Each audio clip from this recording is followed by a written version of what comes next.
Allez, salut à tous, c'est Maton. On se retrouve aujourd'hui pour notre 9 minutes crypto. On va parler de plein de choses aujourd'hui. On va commencer par Bitcoin comme d'habitude. On va parler d'Ethereum et des alts, mais surtout d'Ethereum parce que Ethereum tape un nouveau plus haut aujourd'hui. Donc c'est une très très bonne chose. On en reviendra dessus juste après. Petit point, hein, c'est la deuxième vidéo de cette journée puisque juste avant on a sorti une vidéo avec Tilt, une vidéo annonce où on présente en gros une nouvelle personne qui va arriver sur la chaîne qui va faire 2 vidéos dans le mois pour parler un petit peu fondamental. Donc les premiers retours sur Discord ont été très très bons. Donc je vous en remercie, ça fait vraiment plaisir. Et pour ceux qui ne l'ont pas vu, allez voir, ça vaut le coup. Voilà, alors du coup, petit point aussi pour les nouveaux qui regardent la chaîne, parce qu'il y en a encore énormément, 50% des gens qui regardent les vidéos ne sont pas abonnés. Pensez à checker la description, il y a plein de ressources, comme ce petit Google Doc, donc ce lexique, avec plein de termes qui sont, je pense, très étrangers aux débutants. Donc allez checker ça, ça vaut le coup. On a fait un doc sur la stratégie de trading, on a également un document sur les indicateurs qu'on utilise, etc., etc. Donc allez checker ça en description, ça se passe là-bas. Alors, BTC en weekly, bon bah c'est toujours aussi haussier, il n'y a rien d'autre franchement à ajouter depuis les dernières semaines. En weekly, en tout cas, on va regarder sur le daily juste après. Mais c'est extrêmement haussier, on dirait même du coup même une parabole. On ne short pas une parabole, évidemment, on joue la tendance. On le reverra sur les unités de temps inférieures. Très propre. Donc pour moi, on va voir sur le 4 heures, mais pour moi, on se dirige encore une fois sur le 1.272 d'extension, donc qui va être à peu près des 73 000 jusqu'au 1.41, qui sont donc les 145, 144 000. C'est une grande zone bien large de prise de profit, très clairement. Si vous avez acheté Bitcoin ici, qu'importe, ici, peut-être même pourquoi pas ici, ou même pas longtemps, hein, prendre des profits dans cette zone-là, c'est vraiment pas une erreur. Il faut prendre des profits pour faire des gains. En fait, ça paraît con dit comme ça. Mais quand on entre en cycle baissier, en tendance baissière, tu as tous les singes qui, dès que ça descend, disent pas vendu, pas perdu, t'inquiète, je hold, je hold. Et ils vont hold du moins 85%, alors que s'ils auraient pris du bénéfice, ils n'auraient pas à subir ça, en fait, tout simplement. Donc voilà, ils ont un dicton, les singes, c'est pas vendu, pas perdu. Moi, j'ai un autre dicton qui est plutôt pas vendu, pas gagné. Si vous ne vendez pas, si admettons un mec a investi, je sais pas moi, là-dedans, il n'a pas pris de profit là-dedans, s'il n'a pas repris de profit au fur et à mesure que ça remonte, et il a pas gagné en fait. Tant que tu ne sors pas ton argent, tu n'as pas gagné. Donc pensez-y. Je pense personnellement qu'on est encore loin d'un top sur Bitcoin, mais prendre des profits, c'est jamais une mauvaise idée, pardon.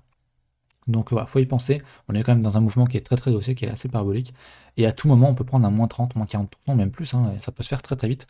On l'a vu en 2017 où voilà, il y a eu des gros crashs, quoi. Il y a eu des gros crashs de 38, de 40%, plusieurs fois.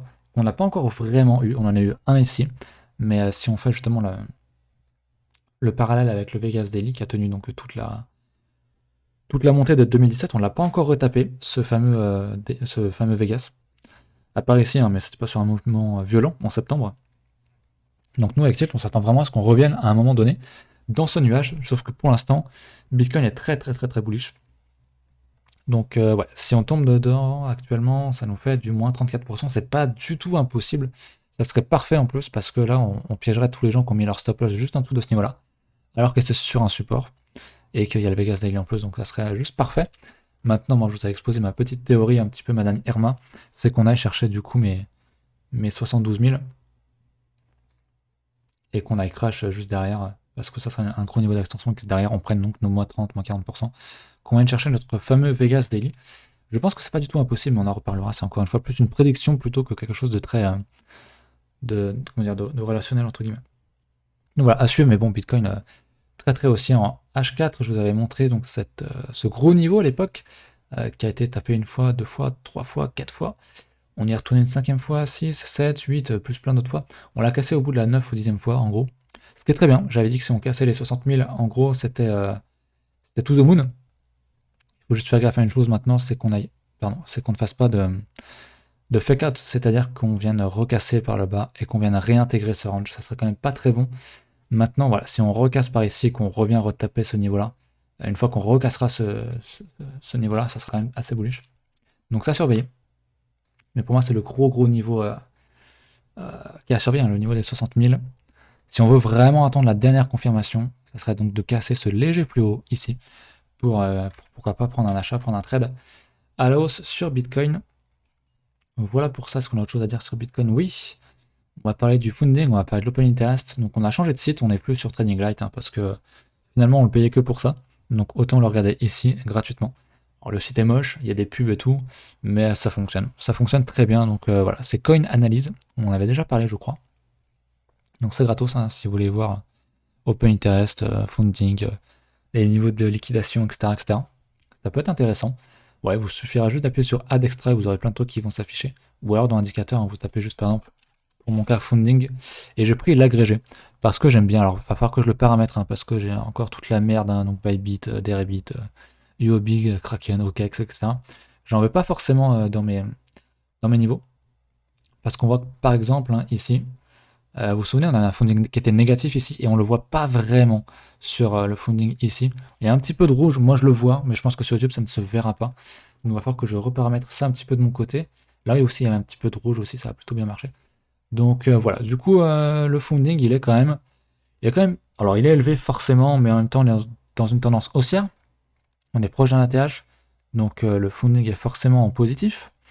Maintenant ça qui atteint des niveaux quand même qui sont quasiment des niveaux des plus hauts. Donc je m'en méfierais, je ne serais pas étonné qu'on vienne faire un fake out ici, qu'on vienne retaper un peu plus bas, qu'on vienne pourquoi pas par la suite revenir plus haut, mais ouais ici je ferai effectivement attention. Par contre une chose qui est bien c'est que l'open interest il continue de monter et ça c'est plutôt bon signe après à voir si c'est pas du FOMO à l'achat. Ce qui est bien possible avec le funding qui s'élève, honnêtement. C'est pas du tout impossible. Mais comme on n'a pas encore fait de plus haut, je pense pas. Je pense pas honnêtement, mais ça sera donc affaire à suivre. Mais j'aime bien. Personnellement, ça reste très très bullish. Hein, même si honnêtement on se tape un. Je peux pas dessiner ici, mais s'il faut que je change la couleur, sinon on verra rien. Même si on se tape un mouvement baissier violent, je pense que derrière on ira retourner un peu plus haut. Ce Bitcoin, parce que ça reste globalement quand même très très très très bullish là-dessus. Il n'y a pas de problème. Je vais enlever ça. Voilà. Donc voilà pour Bitcoin, on va enfin pouvoir parler d'Ethereum qui tape donc un nouvel ATH. Alors à l'époque, j'avais tracé donc mes niveaux d'extension qui sont donc 6000 et 14000 et 13500. On me riait un petit peu au nez, je crois que je l'avais tracé quand on était en août, je sais plus trop quand. Maintenant, ça devient un petit peu plus réaliste et voilà. Moi, c'est pas rien que sur Bitcoin. Ce gros niveau d'extension, c'est vraiment un niveau qui marche bien de mon côté. Donc, ça va être une prise de profit certaine sur Ethereum, à mon avis. Donc, entre 6300 et 13500, c'est vraiment la prochaine target pour moi. Puisque je vais repasser en weekly vite fait. Mais voilà, Ethereum avait cassé son ATH avec un gros niveau de volume, avec vraiment beaucoup de volume. On casse et derrière on vient retaper donc la ligne blanche, hein, c'était l'ancien ATH à 1400$ de 2017 qui a servi de support comme prévu. Et derrière bah, il repart, il consolide et il repart à la hausse. Donc là on fait un nouvel ATH, donc c'est très très bien, on est à 2065$. Je pense que derrière on ne va plus casser ce niveau-là et qu'on va se diriger du coup sur mon premier niveau qui est à 6000 et quelques. Donc 6000 ça fait beaucoup peut-être, certains diront. Mais finalement, c'est un fois. C'est un fois 4 même pas. Donc c'est moins de fois 4, c'est un fois 3 en gros. Donc c'est pas mal du tout. C'est pas tant que ça, hein, fois 3. Enfin, Ethereum, ça reste une grosse cap. Donc forcément, ça fait pas énorme hein, comparé aux shitcoins. T'as des shitcoins qui en font fois 70 sans aucun problème.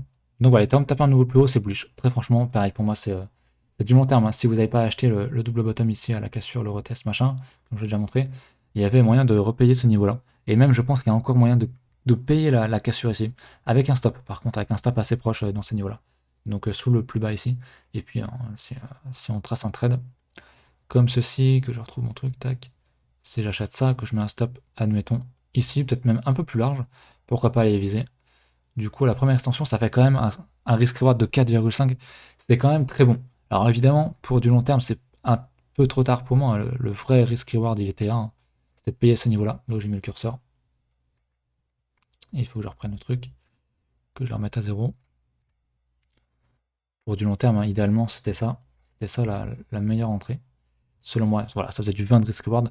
Mais il y a le même risk-reward sur les shitcoins. Donc voilà, ensuite, tendance, je mettrai quand même à partir d'ici, voilà, une fois que tu casses un ATH, il faut quand même penser à mettre un stop, à penser vraiment suivi de tendance, et voilà, mettre ton stop soit sous le Vegas H4, soit sous le Vegas Daily plutôt d'ailleurs, soit sous un plus bas, ici, en termes de structure, donc voilà, Ethereum très très bullish, Bitcoin aussi, les altcoins aussi, vous le savez, j'ai pas encore regardé la Bitcoin 2000, j'ai dépassé les 10 minutes encore une fois, désolé, hein, ça commence à être une habitude de dépasser les 9 minutes du coup.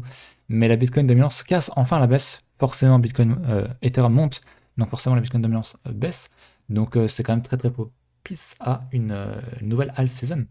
Une fois qu'on aura fait un plus bas ici, une fois qu'on aura cassé le niveau des 57, je sais pas combien, 57,22 à peu près, ça va casser sur les alts, ça va vraiment exploser à la hausse. Et on va repartir sur un nouveau cycle haussier assez fort, je pense. Et encore une fois, je répète, ça ne veut pas dire que Bitcoin va tomber. On parle vraiment de la dominance de Bitcoin, donc des capitaux qui sont plutôt dans Bitcoin. Bitcoin représente 59% du marché. Si la dominance tombe, ça ne veut pas dire, la dominance de Bitcoin tombe, ça ne veut pas dire que Bitcoin va tomber.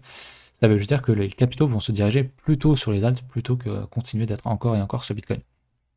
On l'a vu ici dans tout 2007, la Bitcoin dominance s'est fracassée. Elle est passée de 90 à plus de 90 d'ailleurs à 35. Les altcoins ont pumpé et Bitcoin a également pumpé. Dans tout ça, Bitcoin était en tendance haussière. Voilà, écoutez, je pense que je vais vous laisser là-dessus, j'ai encore dépassé. Désolé, et puis voilà, écoutez, je vous retrouve très bientôt, demain d'ailleurs, pour une vidéo avec Tilt. Allez, à bientôt, salut.